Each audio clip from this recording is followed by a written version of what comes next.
노동절을 맞아 도심에서 집회와 행사가 잇따랐습니다. 배달 노동자들은 안전한 노동 환경을 요구하며 청와대까지 행진했고 여성 노동자들도 성희롱과 차별 없는 직장을 만들자며 거리로 나섰습니다.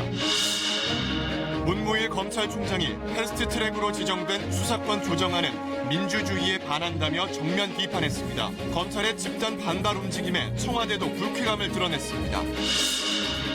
여야 4당이 패스트트랙 지정은 논의의 시작일 뿐이라며 한국당의 국회 복귀를 촉구했지만 한국당은 의원 단체 삭발식을 예고하는 등 투쟁 수위를 높이겠다고 맞섰습니다.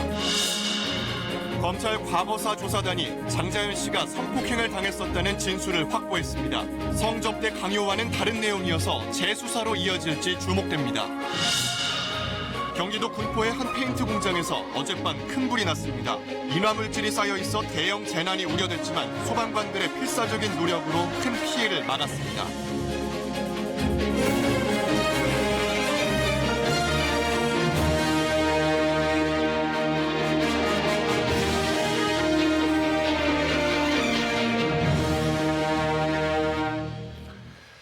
9시 뉴스 시작하겠습니다. 오늘은 제129주년 노동절입니다. 1886년 5월 1일 8시간 노동, 8시간 휴식을 외친 미국 시카고 노동자들의 총파업에서 유래한 날입니다. 오늘 노동절 집회에는 특히 법의 사각지대에 놓여 있는 노동자들이 거리로 나섰습니다.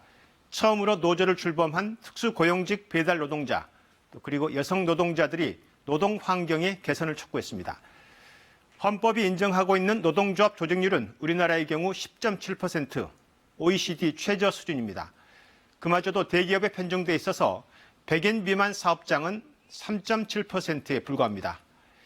먼저 오늘 노동절에 나온 노동자들의 소식은 오대성 기자가 전해드리겠습니다. 안전모를 쓴 건설 노동자들이 서울광장을 메웠습니다. 한 해 건설 현장에서 목숨을 잃는 노동자는 400명 남짓. 안전한 건설 현장 얼마나 나을 것을 결의한다! 결의한다! 민주노총은 서울광장 등에서 노동절 대회를 열고 ILO, 국제노동기구 핵심 협약의 우선 비준과 노동기본권 보장을 요구했습니다.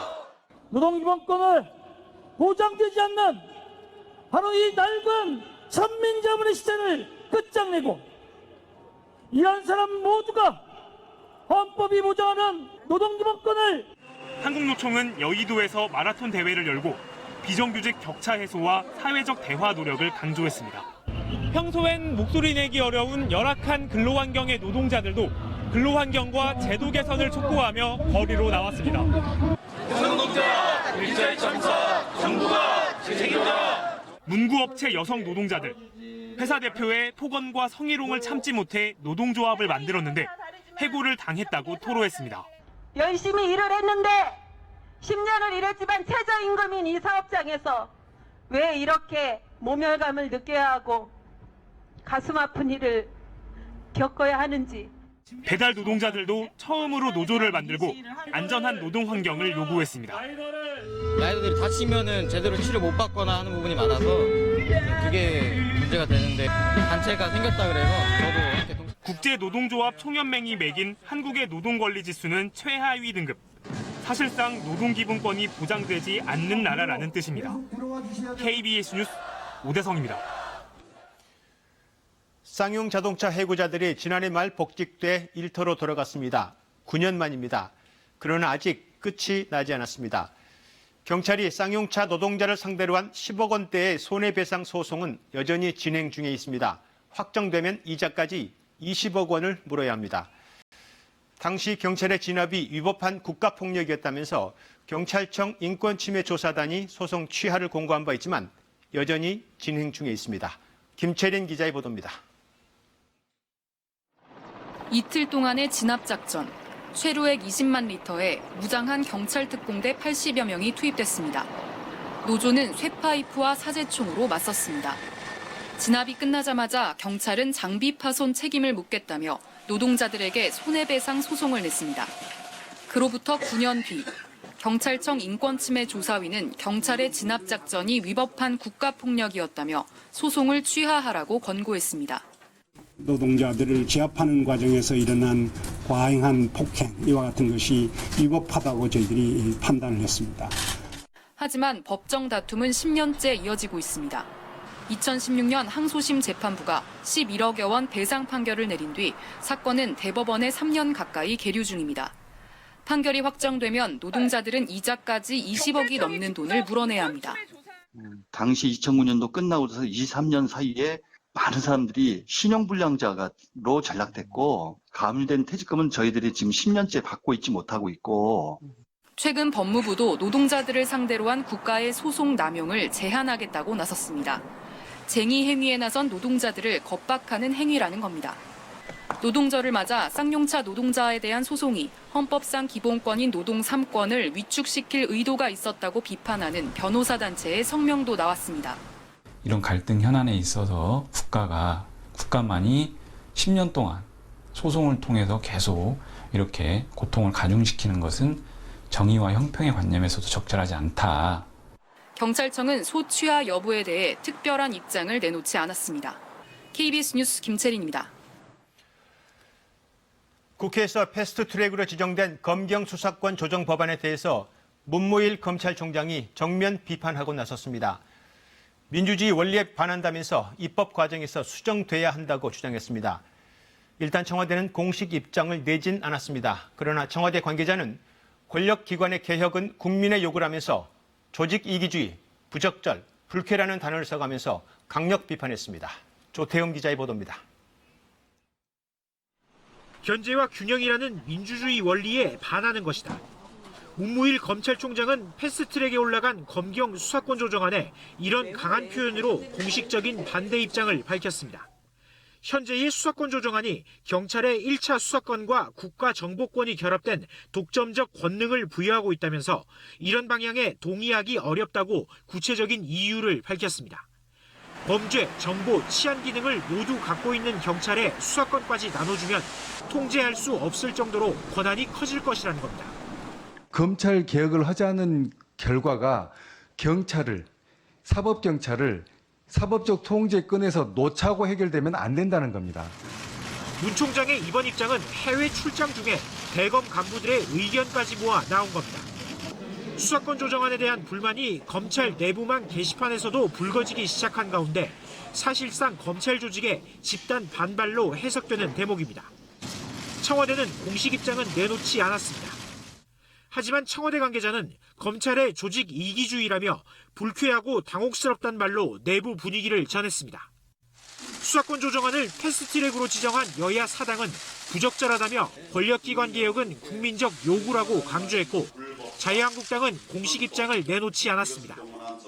검찰의 반발에도 불구하고 새로운 수사권 조정안이 합의되지 않는 한 300여일 뒤면 현재 안이 국회 본회의 표결에 붙여집니다.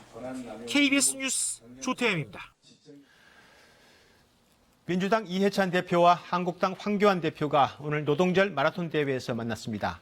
선거법과 공수처법의 패스트트랙 지정 이후에 첫 만남입니다. 한때 거친 설전을 주고받기도 했던 사이였는데 오늘은 웃으면서 안부도 묻고 자리에 앉아서 손도 잡았습니다. 그러나 금세 침묵이 흐르고 또 1시간 행사 내내 어색한 그런 분위기였습니다. 아무래도 최근 대치 국면의 앙금이 남아있기 때문일 겁니다. 오늘 여야 4당이 모여서 한국당의 선거법 등을 함께 협의하자고 촉구했지만 한국당은 저급한 정치다라면서 투쟁 수위를 높이겠다고 했습니다. 김현주 기자가 보도합니다. 패스트트랙 지정 만 하루 만에 다시 모인 여야 4당 원내대표. 국회 폭력 사태에 대해 먼저 사과했습니다. 파행과 배치의 모습만 보였습니다. 각 당을 이끌어가는 지도부의 일원으로서 면목이 없습니다. 장외투쟁을 선언한 한국당은 국회로 돌아올 것을 촉구했습니다. 패스트트랙 국면에서 한국당도 지지자 결집 효과도 보고 얻은 게 있지 않느냐. 패스트트랙 지정은 논의의 시작일 뿐이니 모여보자고 했습니다. 당장 내일부터 수령안 및 민생 관련 법안 심의에 나서 주십시오. 하지만 한국당 반응은 강경 그 자체였습니다. 이제는 진짜 전쟁을 선포하셔야 되고 또 그 일을 위해서 대표님께서 앞장서셔야 돼요. 도둑놈이라는데 같이 국회를 할 수 있겠나. 사과가 필요하다며 국회 정상화에는 아직 응할 뜻이 없다는 점을 분명히 했습니다. 패스트트랙에 올인하더니 이제 와서 느닷없이 여론 호도용으로 민생 타령을 하는 것입니다. 한국당 정당 해산을 촉구하는 청와대 국민청원이 사상 최다 동의를 기록한 데는 조작 가능성을 거론했습니다. 보수 괴멸, 자유한국당 괴멸을 청와대 청원 게시판을 통해서 지금 여론몰이, 가짜 여론몰이하고. 한국당은 내일 청와대 앞 최고위원회의와 의원단체 삭발식을 진행하는 등 대여 투쟁 수위를 높일 계획입니다. 경색 국면이 쉽사리 풀리지는 않을 상황입니다. KBS 뉴스 김현주입니다. 바른미래당은 패스트트랙 지정 이후에 갈등이 또 다른 국면으로 접어들고 있습니다. 사퇴 요구를 받은 손학규 대표는 최고위원들이 연일 출석을 거부하자 아예 다른 사람으로 최고위원 2명을 지명해버렸습니다. 정면 돌파하겠다는 것입니다. 바른정당 출신 의원들은 지금 즉각 반발하고 있습니다. 박혜진 기자입니다. 패스트트랙 지정을 마치고 처음으로 열린 바른미래당 최고위원 회의. 오늘도 지도부에는 빈 자리가 많았습니다. 의원들이 많이 참석을 못했습니다. 분열할 때가 아니라던 손학규 대표. 미뤄왔던 카드를 꺼냈습니다. 최고위원 셋이 대표 사퇴를 요구하며 출석을 거부해 온 게 거의 한 달. 대표가 지명하는 몫의 2명 최고위원에 국민의당 출신 주승용 국회 부의장, 문병호 전 의원을 임명한 겁니다. 사퇴는 없다는 답변이기도 했습니다.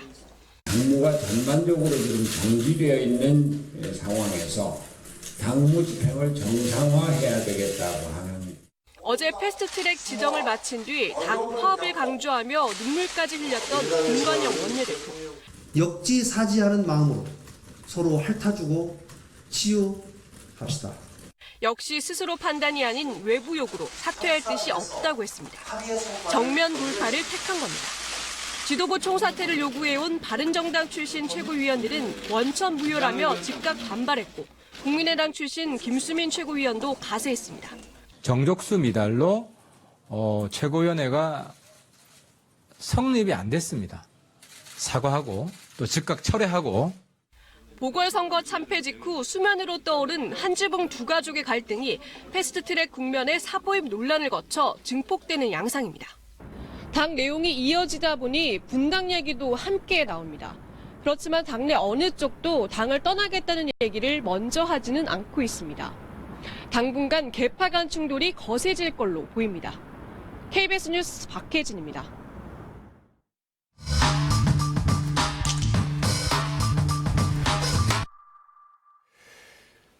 네, 자유한국당이 장외투쟁을 불사하겠다면서 광화문 광장에 천막 당사를 설치한다는 얘기를 꺼냈습니다. 그러자 박원순 서울시장이 오늘 즉각 불허 방침을 밝혔습니다.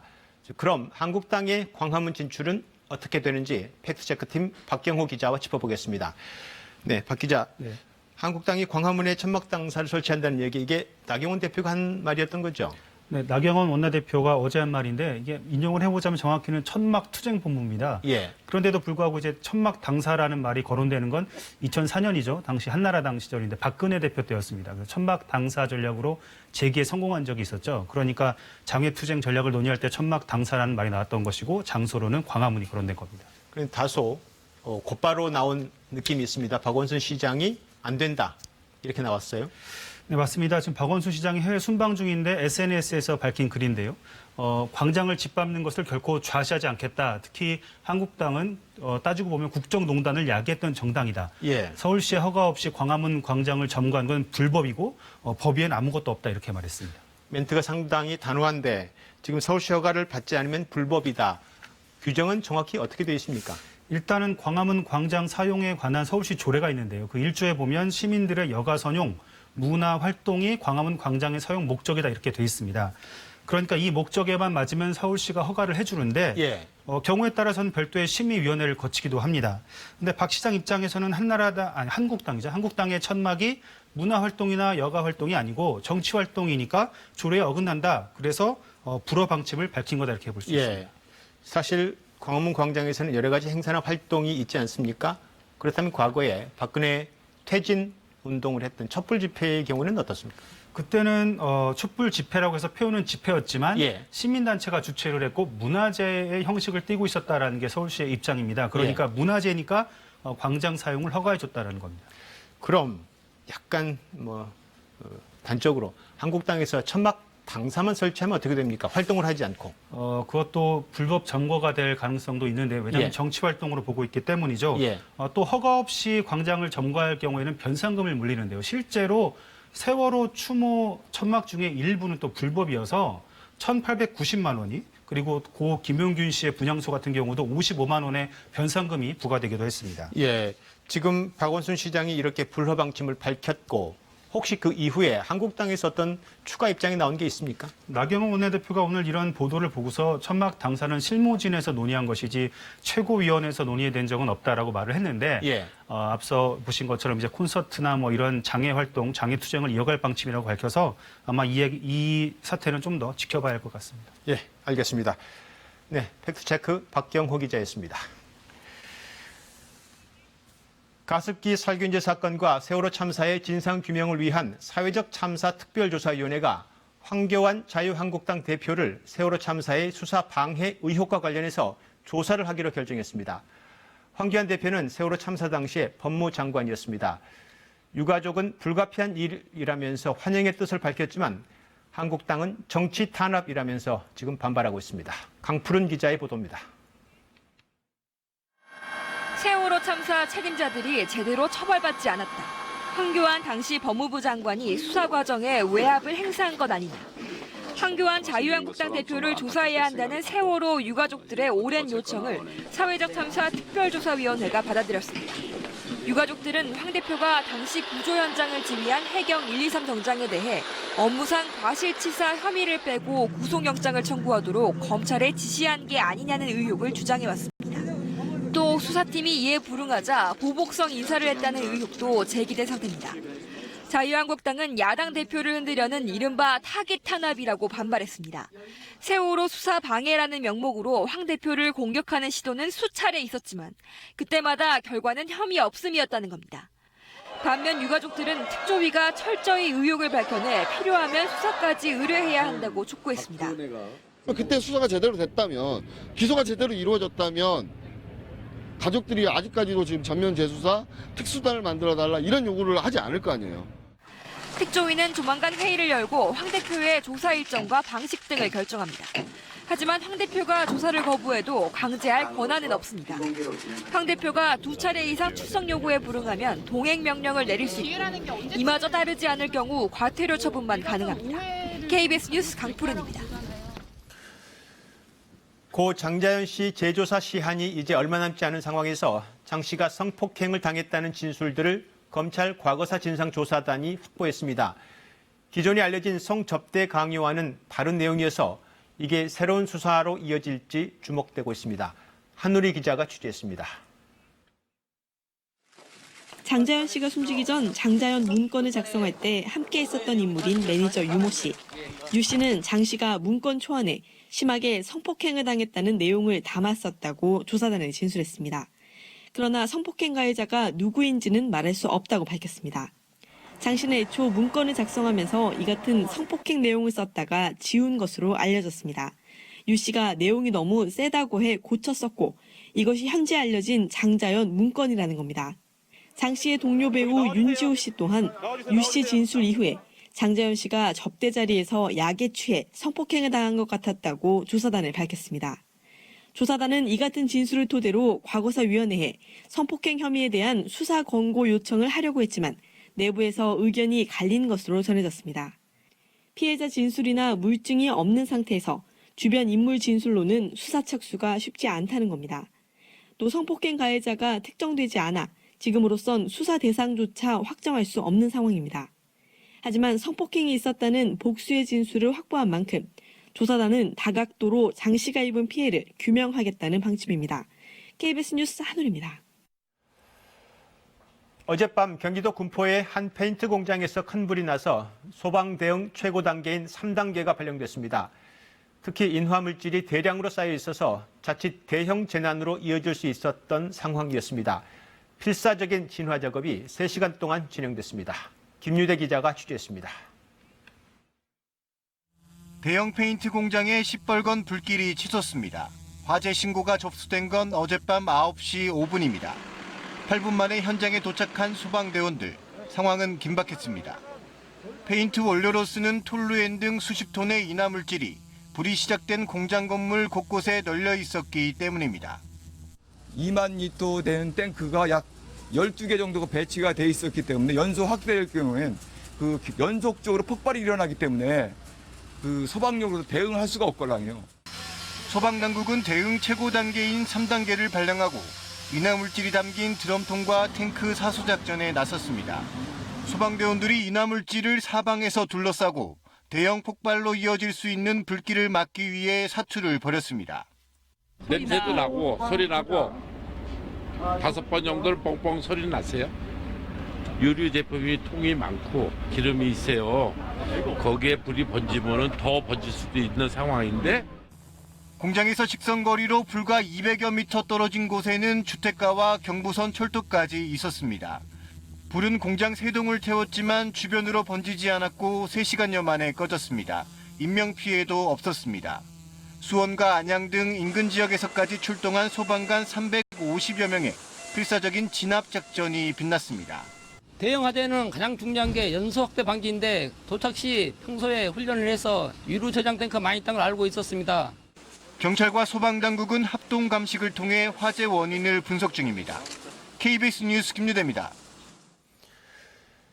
30년 전부터 조현병을 앓던 50대 남성이 친누나를 살해해서 경찰에 긴급 체포됐습니다. 이 남성이 살해한 친누나는 이 동생을 돌보려고 다른 지역에서 일부러 동생의 집을 방문하던 차였습니다. 이준석 기자가 취재했습니다. 3살 터울의 친누나를 살해한 혐의로 58살 서모 씨가 긴급 체포되는 현장입니다. 30년 전부터 조현병을 앓던 서 씨는 몇 년째 혼자 지내왔습니다. 상태는 조금 안 좋아하는 상태는 있었는데 그렇게 우리가 상태가 막 진짜 사람 대치할 그런 상태는 아닌 것 같았어요. 직접 동생을 보살핀 건 다른 지역에 사는 친누나뿐이었습니다. 지난달 24일 지역 정신건강센터 상담을 앞두고 서 씨 친누나가 동생 집을 방문했지만 서 씨가 완강히 거부하는 바람에 상담은 이뤄지지 못했습니다. 이후 정신건강센터 직원이 다시 집을 찾았지만 누나는 이미 숨진 뒤였습니다. 누나는 어디 있느냐고 묻는 질문엔 자고 있다고 서 씨는 대답했습니다. 예전에 받는 때랑 그렇게 반응이 다르셔서 그러셨던 게 좀 있고요. 집에 누워 있으시다고 하셨어요. 자신을 돌보려고 부산으로 온 친누나를 살해한 서 씨는 문을 걸어 잠근 채 사나흘 동안 집안에 숨어 있었습니다. 경찰 조사 결과 서 씨는 올해 2월 한 달간 정신병원에 입원하는 등 지금까지 4차례 입원 치료를 받았습니다. 긴급 체포된 서 씨는 현재 병원에 강제 입원돼 있습니다. KBS 뉴스 이준석입니다. 경찰 조직 안에는 치안과 관련된 각종 정보를 수집하는 정보경찰이 있습니다. 그런데 박근혜 정부 당시 이 정보경찰이 치안 활동과는 상관없는 정치 개입 문건들을 만들어 청와대에 보고했다고 합니다. 검찰이 수사에 나섰는데 당시 정보경찰의 문건 일부를 KBS가 확인했습니다. 어떤 내용인지 이지윤 기자가 단독 보도합니다. 세월호 사고가 모든 이슈를 잠식했다. 2014년 지방선거를 앞둔 경찰의 종합판세 보고서의 머리글입니다. 이어 당시 여당의 악재와 호재들이 무엇인지 빼곡히 정리했습니다. 2016년 총선을 앞두고는 지역별 판세 보고도 등장합니다. 대구 지역 판세 보고 문건에는 아버지께서 항상 1번을 강요했는데 아무개 후보 언급을 많이 해서 놀랐다. 인천 지역 문건에서는 아무개 후보가 비토그룹이 예상외로 많은데 버릇이 없어 지지하지 않겠다는 의견이 많다. 서울은 주부들이 아무개 후보가 말투와 인사가 자연스러워졌다고 한다며 지역별로 각 후보들에 대한 깨알 같은 평가를 담아 사실상 선거 전략을 제시한 겁니다. 여야 우세 지역과 후보별 지지도 변화도 분석해 청와대에 보고했습니다. 그런데 여당이 총선에서 패하자 이번엔 반성하는 보고서를 냈습니다. 총선 예측 민심 파악 실패 원인이라는 제목의 문건입니다. 야당의 공격에 대한 대처 방안을 제안하는 문건도 작성했습니다. 야권 경제 프레임 관련 여론 고려 사항이란 보고서는 당청정이 여론을 분담해 전개해야 한다며 구체적인 고려 사항을 제시했습니다. 문건 작성에 관여한 정창배 박기호 치안감은 구속영장 심사에서 오랜 관행이었다고 주장했습니다. 검찰은 혐의 입증에 문제가 없다는 입장입니다. 법원이 영장을 기각하면서도 이미 충분한 증거가 확보된 점은 인정했기 때문입니다. 검찰은 강신명 전 경찰청장 등 당시 경찰 최고위급과 청와대 정무라인 수사에 초점을 맞출 방침입니다. KBS 뉴스 이지윤입니다. 판문점 공동경비구역 견학이 7달 만에 재개됐습니다. 남북도 정상이 대화를 나눴던 도보다리도 일반인들에게 개방됐는데요. 다만 이번엔 남측 지역을 중심으로 열려 남북이 JSA를 자유왕래하기까지는 시간이 더 걸릴 것으로 보입니다. 박민철 기자입니다. 판문점 공동경비구역 JSA에 방문객들이 들어섭니다. 정전협정이 체결된 회담장을 비롯해 분단과 화해의 역사가 담긴 판문점 곳곳을 사진에 담습니다. 직접 와서 보니까 남북이 분단된 그런 느낌보다는 마치 그 옆에 동네에 와 있는 좀 하나가 된 그런 느낌입니다. 남북 군사 합의 이행을 위해 잠시 중단됐던 JSA 견학. 7개월 만에 다시 문을 열면서 가장 달라진 점은 비무장화입니다. 과거엔 군사 분계선을 사이에 두고 남북 경비대원들이 권총으로 무장한 채 근무를 섰지만 이제는 옛 풍경이 됐습니다. And since September, we've done efforts to demine the joint security area, to remove weapons from our towers, and to generally change the feeling here in Panmunjom. 지난해 열린 4.27 남북 정상회담의 주요 현장도 새롭게 개방됐습니다. 지난해 남북 정상이 만났던 도보다리입니다. 이번에 JSA 남측 지역 견학이 재개되면서 일반인 관광객들도 이곳을 찾을 수 있습니다. 남북 정상이 함께 심은 나무 역시 견학 장소가 됐습니다. 같은 시각 북측 판문각에서도 관광객 등이 오가며 남측을 향해 손을 흔들기도 했습니다. 하지만 남북이 합의했던 JSA 자유왕래에 대한 논의는 남과 북 유엔사 간 이견으로 멈춰선 상황. 정부는 이른 시일 내에 북측 지역까지 견학할 수 있도록 최대한 노력하겠다고 밝혔습니다. KBS 뉴스 박민철입니다. 논이라는 제품 들어보셨습니까? 질병 예방과 치료 효과가 있다며 온라인에서 인기를 끌고 있는 제품인데 상당수에서 쇳가루가 발견됐습니다. 또 물을 섞은 제품도 100% 논이 원액이라며 판매한 업체들도 많았는데요. 그 실태를 홍진아 기자가 취재했습니다. 가루로 된 논이 제품을 물에 타 자석 막대기로 휘젓고 꺼내보니 검은 가루가 붙어 나옵니다. 쇳가루입니다. 저 정도 있으니까 사람들이 차나 이런 걸 타먹었을 때 색가루 맛이 나는 거야.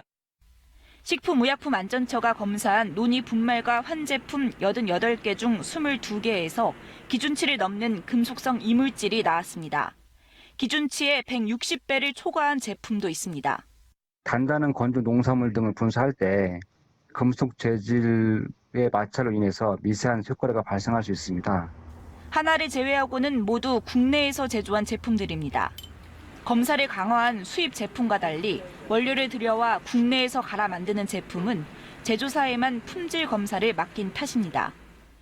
광고도 믿을 게 못 됐습니다.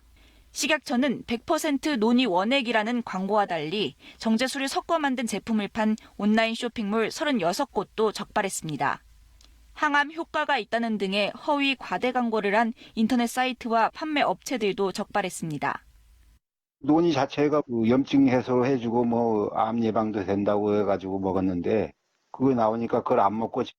식약처는 적발 제품들을 판매 중단과 회수 조치하고 해당 사이트는 방송통신심의위원회에 차단을 요청했습니다. 또 앞으로는 모든 분말 제품을 제조할 때 자석으로 쇳가루를 없애도록 의무화할 방침입니다. KBS 뉴스 홍진아입니다. 해마다 새벽에 홀로 일하는 환경미화원들이 사고를 당해서 목숨을 잃는 일들이 끊이지 않고 있습니다. 그래서 정부가 3인 1조, 또 주간 근무를 원칙으로 하는 대책을 세워서 지난 3월부터 시행했습니다. 그러나 현장은 달라지지 않고 있습니다. 노동절을 맞아서 노동 조건을 다시 생각해 봅니다. 이형광 기자가 취재했습니다. 새벽 2시 반, 짙은 어둠 속에 환경미화원들의 하루가 시작됩니다. 야간에는 좀 상당히 위험이 많습니다. 이점이라는 거는 전혀 없지. 아침에 하고 싶어도 그래서 이제 인원인 문제도 있고. 동이 트기 전까지 50km에 이르는 도심거리와 12개 아파트 단지 쓰레기를 모두 치워야 합니다. 이거 너무 무거운데요? 허리가 끊어질 듯 아파오지만 잠시도 쉴 틈이 없습니다. 사람들이 거리로 나서기 전에 서둘러 일을 마치려면 청소차에 매달려 이동하기 일쑤입니다. 일하다 보면 뒤에 매달려 다니지 않습니까? 거기에서 떨어져가지고 아킬레스건이 나갔어요. 지난달 환경부가 환경미화원 3인 1조 작업과 주간 작업 원칙을 만들었지만 현장에선 아직 달라진 게 없습니다. 새벽은 기본이고 혼자 작업도 다반사입니다. 혼자 다니다 보면 위험한 일이 좀 많습니다. 힘듭니다. 뒤가 잘 안 보이니까. 대부분 민간 위탁업체 소속이라 작업 환경 개선 요구도 눈치가 보입니다. 최근에는 동료 한 명이 청소 차량 안에서 홀로 숨진 채 발견됐습니다. 혼자 일을 했었기 때문에 같이 일을 했으면 뭐 그런 경우가 안 생겼겠죠. 지난 2015년부터 3년 동안 작업 현장에서 숨진 전국의 환경미화원은 모두 18명. 이 가운데 16명이 위탁업체 소속입니다. 새벽마다 쓰레기와 전쟁을 치르는 환경미화원들. 대책은 나왔지만 현장 안전은 아직도 멀어 보입니다. KBS 뉴스 이형관입니다. 예, 노동 조건 한 곳 더 보겠습니다. 해외에서 온 이주 노동자들의 노동 조건은 더 좋지 않습니다. 일한 만큼 임금을 받지 못하는 경우가 다반사입니다. 농촌 농장에서 한 주에 50시간을 돈을 받지 못하고 공짜 노동을 해야 하는 현장, 유호윤 기자가 취재했습니다. 캄보디아에서 대학을 다니던 모나 씨는 4년 전 학업을 중단하고 우리나라에 들어왔습니다. 동생들이 공부해요. 내가 도와야 해요. 우리 부모님 못 도와요. 모나 씨의 첫 일터는 호박과 오이 등을 재배하는 비닐하우스 농장이었습니다. 근로계약서에 따른 근무 시간은 오전 7시부터 오후 4시까지. 하지만 작업은 매일 2시간이 더 지난 오후 6시에나 끝났습니다. 한 달 동안 휴일은 단 이틀뿐, 결국 매달 50시간 이상을 더 일한 겁니다. 그러나 이에 대한 수당은 전혀 지급되지 않았습니다. 같이 일하는 사람들은 물어봤어요. 그런데 그분들은 또 몰라요. 이렇게 받지 못한 임금은 한 달 평균 50만 원. 만 4년을 일했으니 2천만 원이 넘습니다. 최근에야 용기를 내서 왜 추가 근무 수당을 주지 않냐고 농장주에게 물었습니다. 여기 하우스 다 그렇게 하루에 2시간 더 해. 여기서 다른 거 이제 그거 해가지고 30만 원, 35만 원까지 월급에서 가자. 숙박 제공을 이유로 추가 수당을 안 줬다는 건데 농장주가 제공한 숙소는 비닐하우스로 덮은 화물 컨테이너였습니다. 다른 농장도 사정은 마찬가지. 정당한 임금 지불 요구에 돌아오는 건 해고 통지뿐입니다. 한가사리는 또 잘라 40만 원. 야 그러면 가.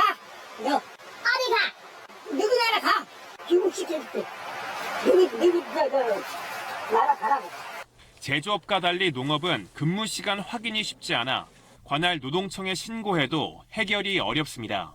근로감독관에 따라서 그 실제 일한 증거가 있느냐, 동영상을 찍어 오라 이렇게 요구하는 경우도 있고. 일한 만큼 임금을 달라고 요구했던 모나 씨는 결국 지난달 해고됐습니다.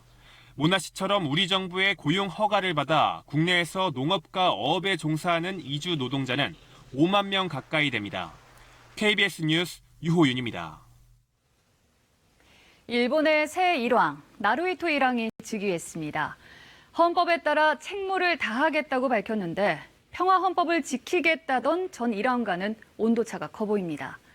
한편 전쟁 가능 개헌을 추진 중인 아베 총리는 격동의 국제정세 속 자긍심 있는 일본의 미래를 거론했습니다. 도쿄 나시나 특파원입니다. 새벽 0시 나루히토 새 일왕의 시대가 열리면서 일본 전역이 축하 행사로 들썩였습니다. 나루히토 일왕은 왕가 상징물 인수 의식을 치른 뒤 총리와 장관, 자치단체장 등 국민 대표들을 만났습니다. 관심을 모았던 첫 일성으로 헌법을 언급했습니다. 憲法にのっとり日本国および日本国民統合の象徴としての責務を果たすことを誓い 아버지 아키히토 전 일왕이 1989년 즉위 직후 헌법을 지키겠다고 직설적으로 말했던 것과 비교하면 분명히 미온적인 표현입니다.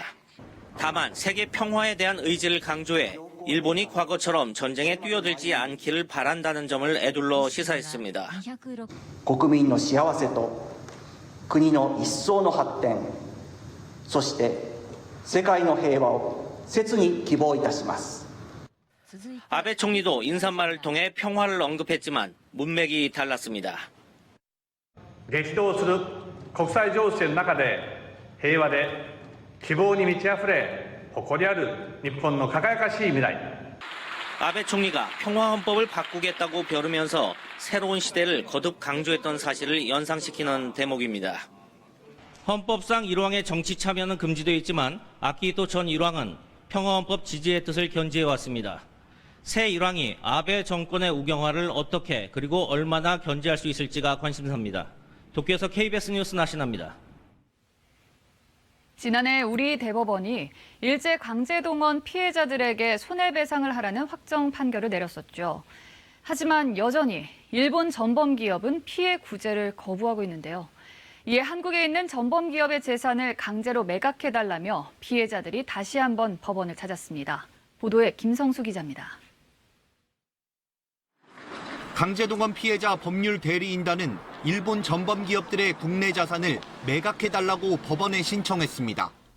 매각 대상 자산은 일본제철이 소유하고 있는 주식회사 P&R의 주식 9억 7천여만 원어치와 후지코시가 소유하고 있는 대성 나치유학공업의 주식 7억 6천여만 원어치입니다. 이번 신청은 지난해 대법원의 손해배상 확정 판결에 따른 것입니다.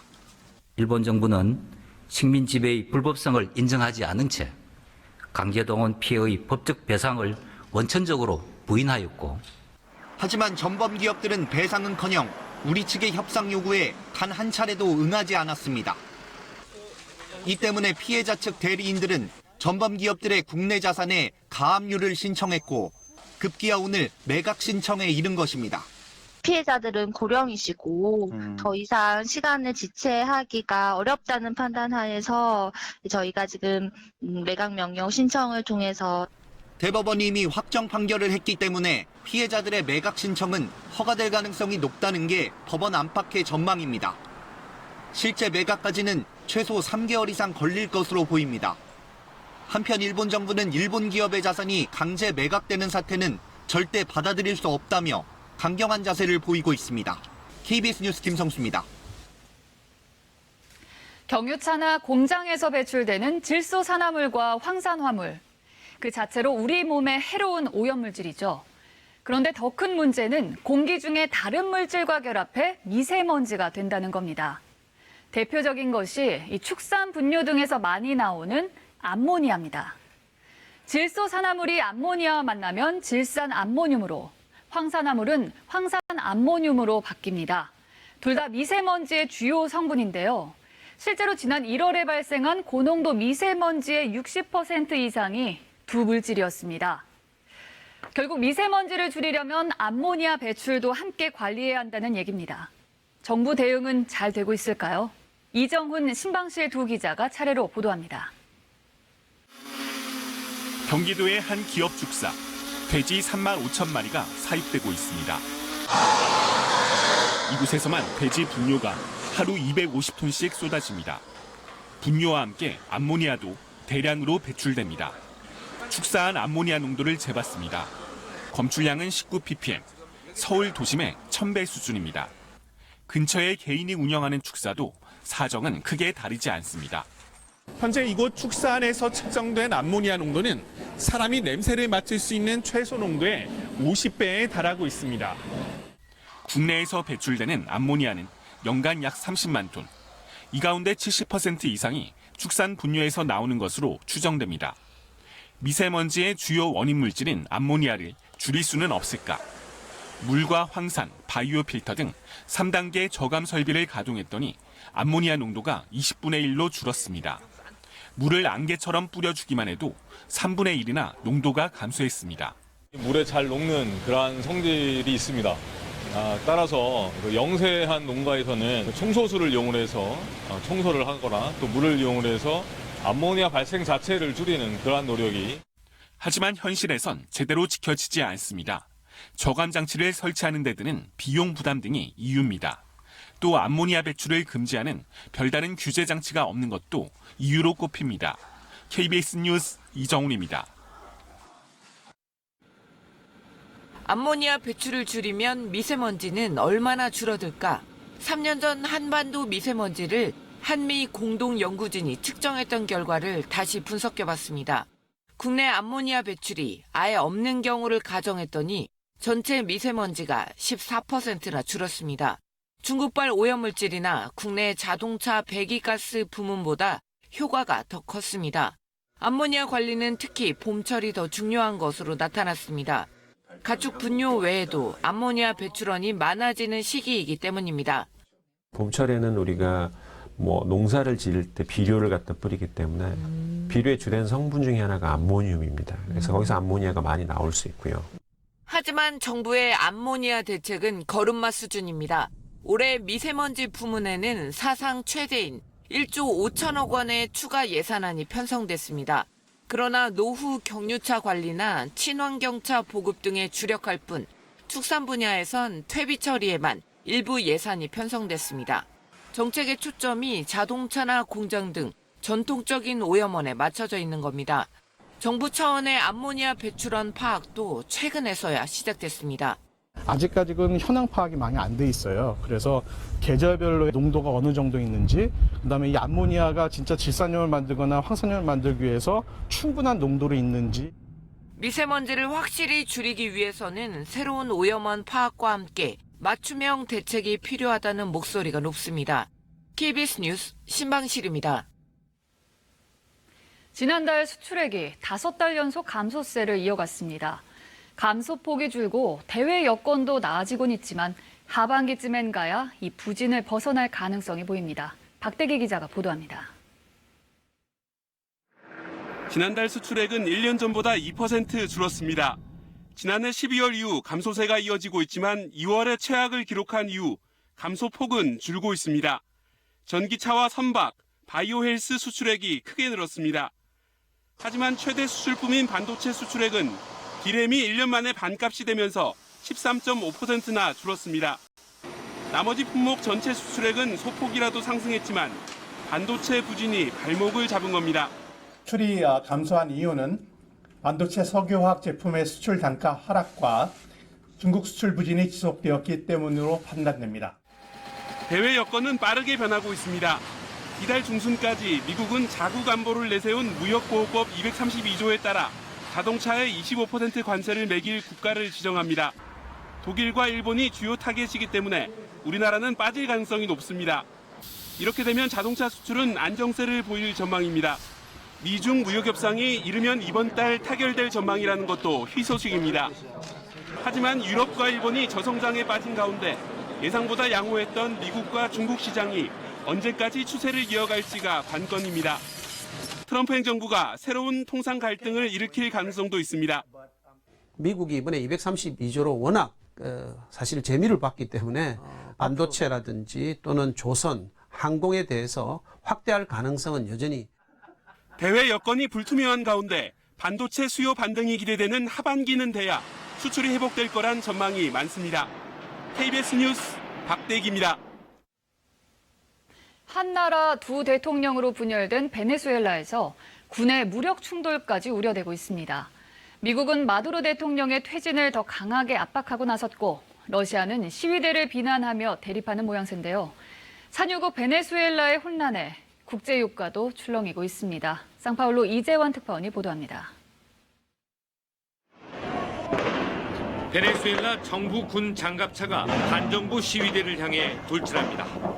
시위대는 장갑차에 불을 붙이며 격렬히 저항합니다. 수도 카라카스 도심 곳곳에서 정부군과 시위대가 충돌했습니다. 임시 대통령을 선언한 과이도 국회의장이 공군기지 인근에서 군의 봉기를 촉구하면서 시위가 격화됐습니다. No solamente para la transición, sino para la reconstrucción de Venezuela, recuperar soberanía nacional, nuestras fuerzas armadas. Hoy, valientes soldados. 일부 군인들은 과이도 의장을 지지하며 시위대에 동참했습니다. 총과 탄약을 준비했지만 총격전은 피했습니다. Solamente eso. No queremos enfrentamiento, no queremos guerra. Queremos paz.